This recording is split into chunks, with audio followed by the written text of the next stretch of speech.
सोहबते साले तोरा साले कुनात सोहबते ताले तोरा ताले कुनात ज़माना सोहबते बा औलिया बेहतर सद साला ताअत बेरिया।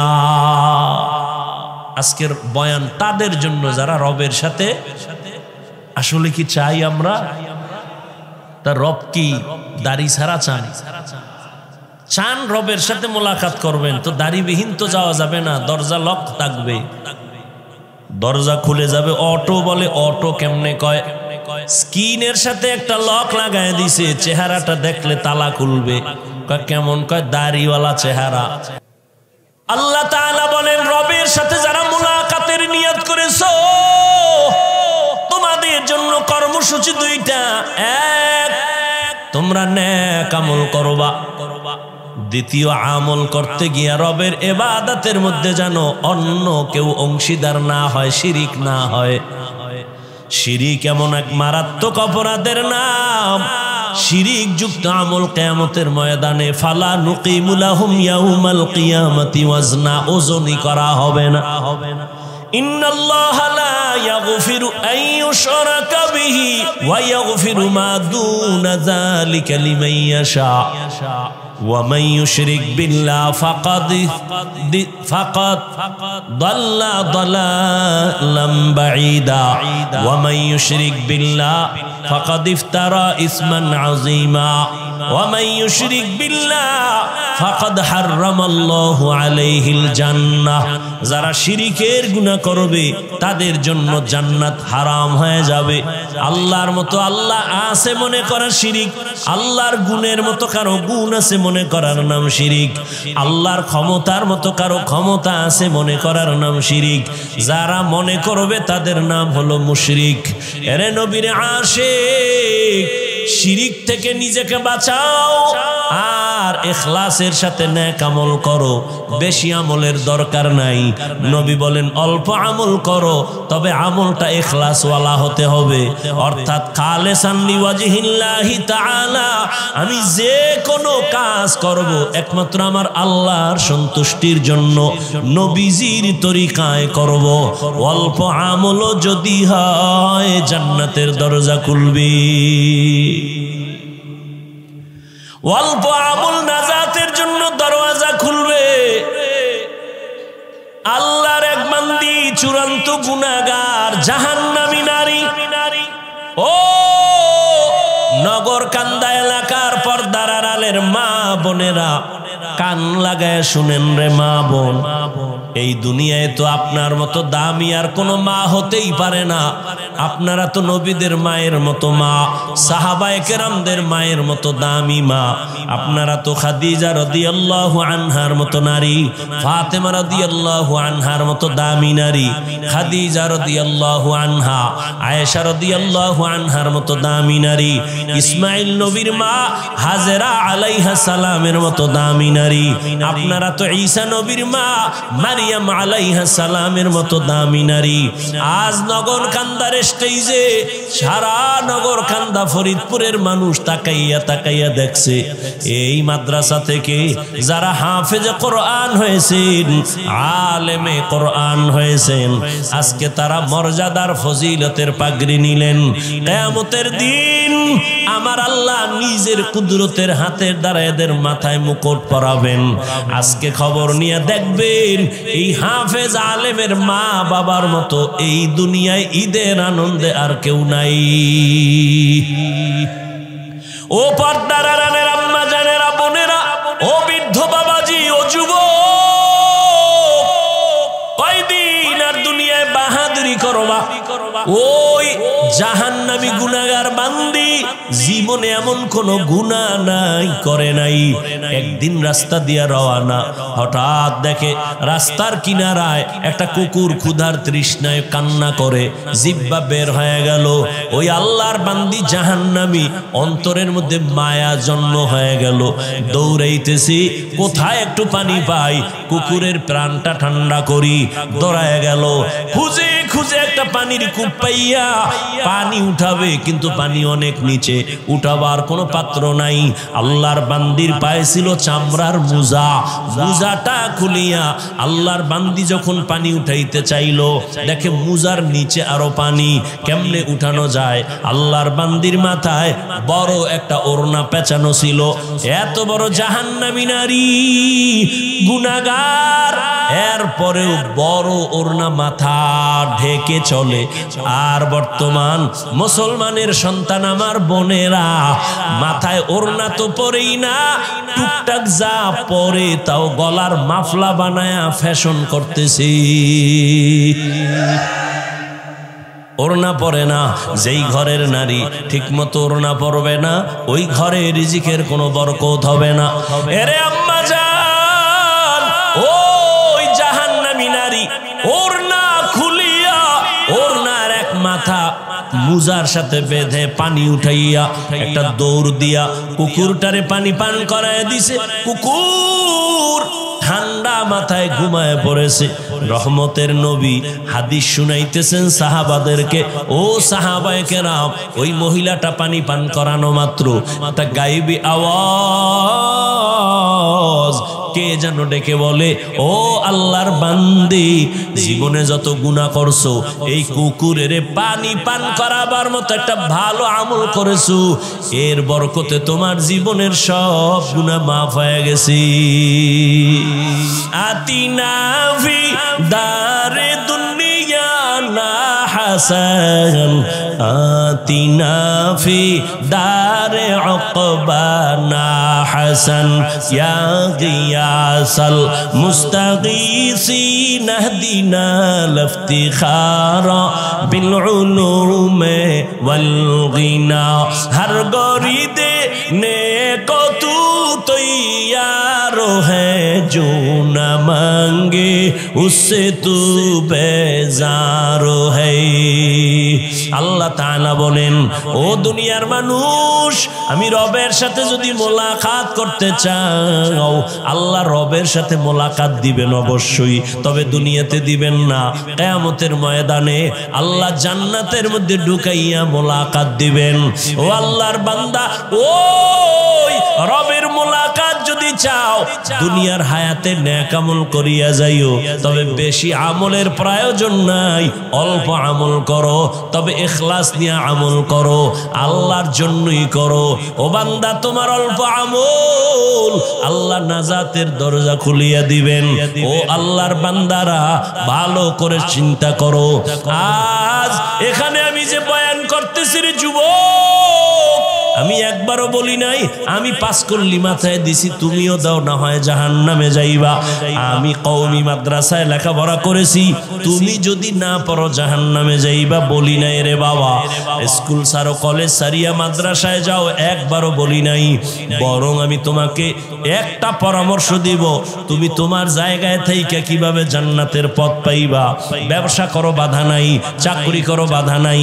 লেখাপড়া করো, বাধা নাই। স্কুলে কলেজে পড়ো, বাধা নাই। ওখানে থাইকা জান্নাতের পথটা খুঁজো।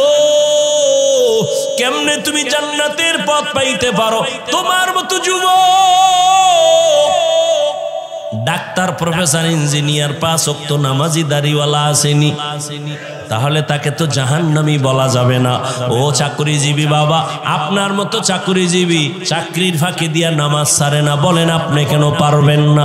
ও ব্যবসায়ী ভাই, আপনার মতো কত ব্যবসায়ী ব্যবসা করে, কাস্টমারের সাথে 2 নাম্বারই করে না, হালাল ভাবে চলে, সত্য কথা বলেন, নামাজের সময় নামাজ পড়ে, আপনি কেন পারবেন না?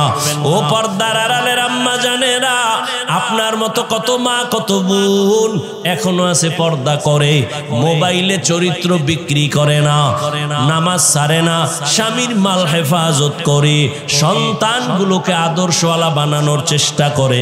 ও আম্মা জান, আপনি কেন পারবেন না? এরে আম্মা জান, আপনারা তো দামি নারী। ওই দুনিয়ার ইতিহাস আপনারা জানেন, এ জমিনের মধ্যে আল্লাহর এক দুশমন ফেরাউন আল্লাহর সাথে চ্যালেঞ্জ দিয়া নিজেরে খোদা বলে দাবি করলো, আর তার ঘরে আল্লাহ ঈমানের ফুল ফুটায় দিলেন। ওই বেঈমানের ঘরে তার স্ত্রীর নাম জানেননি? আসিয়া আল্লাহ তারে এমন ভাবে কবুল করেছেন, রহমতের নবী বলেন কিয়ামতের দিন আসিয়ার সাথে আমি মুহাম্মদের সাথে বিবাহের বন্ধন হয়ে যাবে। এরে নগরকান্দার পর্দার আড়ালের মা, আপনার স্বামী তো ফেরাউনের মতো খারাপ না। আপনি কি পারেন না নামাজ পড়ে স্বামীর জন্য দোয়া করবেন?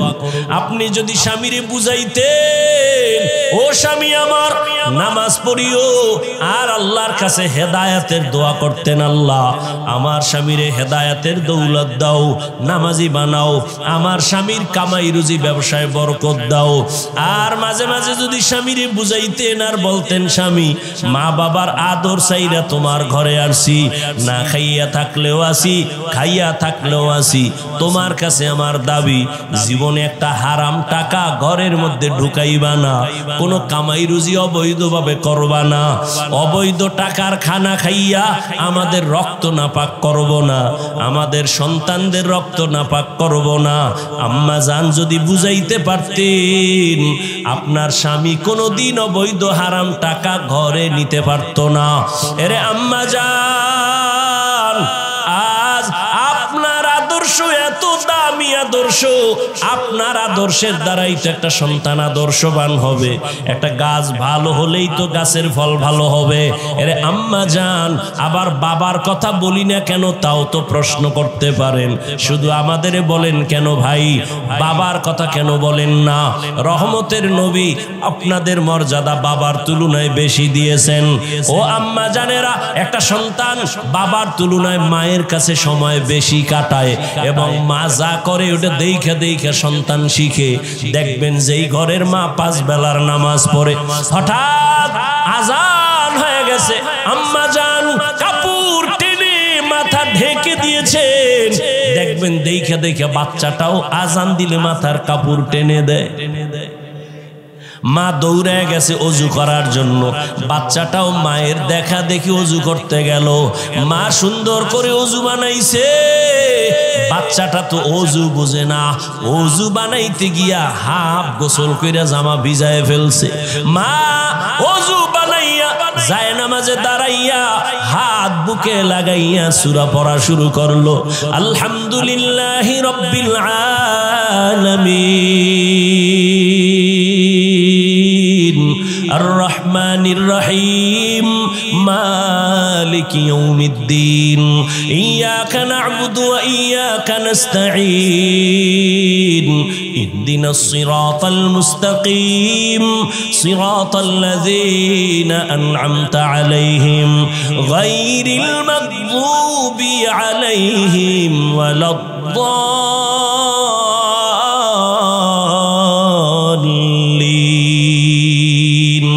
বাচ্চা তো বুঝে না মা কি পড়ে, ওই বাচ্চাটা মায়ের ঠোঁটের দিকে তাকাইয়া দেখি মা ঠোঁট নাড়ায়, ওই বাচ্চাটাও দাঁড়ায় দাঁড়ায় ঠোঁট নাড়ায়। মা যখন রুকুর ভেতরে যায়, সন্তানটাও রুকুর মধ্যে যায়। মা যখন সেজদায় চলে যায়, বাচ্চাটাও সেজদায় যায়। মা সেজদা দেয় নাক আর কপাল লাগাইয়া, বাচ্চাটা গাল লাগায় মায়ের মুখের দিকে তাকায়, দেখে মা ঠোঁট নাড়ায়, বাচ্চাটাও ঠোঁট নাড়ায়। আমার রবের অন্তরে মায়ার জোশ।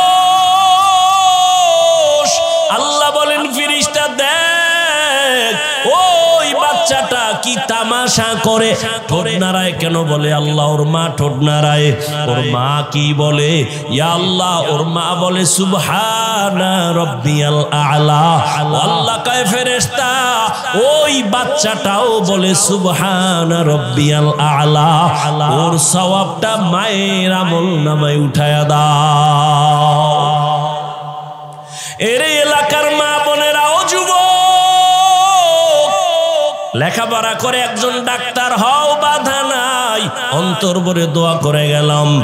এই এলাকার মুসলমান, নগরকান্দা মাদ্রাসার মানুষ, 2 জন আল্লাহর প্রিয় বান্দা আমার ডানে বামে বসা আছেন। দোয়া নিও রে বাবা, উলামায়ে কেরামের দোয়া ছাড়া সফলতা জীবনে আসবে না। যতই বাহাদুরি করো, মা বাবার দোয়া ছাড়া জীবনে সফল হতে পারবা না। মুরব্বী শিক্ষকদের দোয়া ছাড়া সফলতা জীবনে আসবে না। আল্লাহর জাতের কসম, ওই মা বাবার দোয়া না নিয়ে আগাইতে পারবা না। ও যুবক, ডাক্তার হও, ইঞ্জিনিয়ার হও, প্রফেসর হও, তবে আমার ছোট্ট তোমার কাছে দাবি, জীবনে বেয়াদব হইও না। মা বাবার দোয়া নিয়া, শিক্ষকের দোয়া নিয়া, উলামায়ে কেরামের দোয়া নিয়া ডাক্তার যদি হইতে পারো, জীবনটা তোমার সফল। মরিয়া গেল মানুষ দোয়া করবে, স্মরণ করবে। ইঞ্জিনিয়ার হইলেও তুমি সফল, আল্লাহ জান্নাতের পথ তোমার আসান করে দিবে। মা বাবার দোয়া ছাড়া তুমি এখনো কিন্তু বেঁচে নাই। ওই মা বাবার চোখের পানির দোয়া, ওই দোয়ার কারণে আজ আমি হাফিজুর রহমান চেয়ারে বসছি, বয়ান করতেছি। কিন্তু এটাও ভালো কইরা শোন, জীবনে তো গুনাহ কম করলি না। আমার আম্মা জান আমার জন্য দোয়া করছেন, আমার আব্বা জান আমার জন্য দোয়া করছেন, ঠিক। তবে এই চেয়ারে বৈশা বয়ান করা আমার আব্বা শিখান নাই, আমার আব্বা জান আমার মা শিখান নাই। এই বয়ান করা শিখাইছেন হাতে ধইরা আমার ওস্তাদ, আমার শিক্ষক, হাতে কলমে ধরে ধরে শিখাইছেন, বয়ান শিখাইছেন, পড়া শিখাইছেন, কোরআন পড়াইছেন, তরজমা পড়াইছেন, ব্যাখ্যা পড়াইছেন। অতএব আমার আব্বা আম্মার দোয়ার পরের স্টেশন আমার ওস্তাদের দোয়া, এরপরের স্টেশন আমার উলামায়ে কেরাম মুরব্বিদের দোয়া। দোয়া না নিয়ে কোনো দিন বান্দা আগাইতে পারবে না। ওই জন্য খবরদার, মা বাবার দোয়া নিও রে যুবক। পরীক্ষায় তুমি পার যদি করতে চাও, মা বাবার দোয়া ছাড়া করতে পারবা না। ওই মা বাবার চোখের পানি আর দোয়া তোমার জন্য কত আশীর্বাদ হয়ে আছে। তুমি মা বাবার দোয়ার কারণেই তো আজকে টাকার মালিক, মা বাবার চোখের পানি আর দোয়ার কারণে তুমি আজ বাড়ির মালিক, তুমি আজ গাড়ির মালিক, সম্মানের মালিক। ওই মা বাবা তোমার জন্য জীবনটা উৎসর্গ করে দিয়েছেন।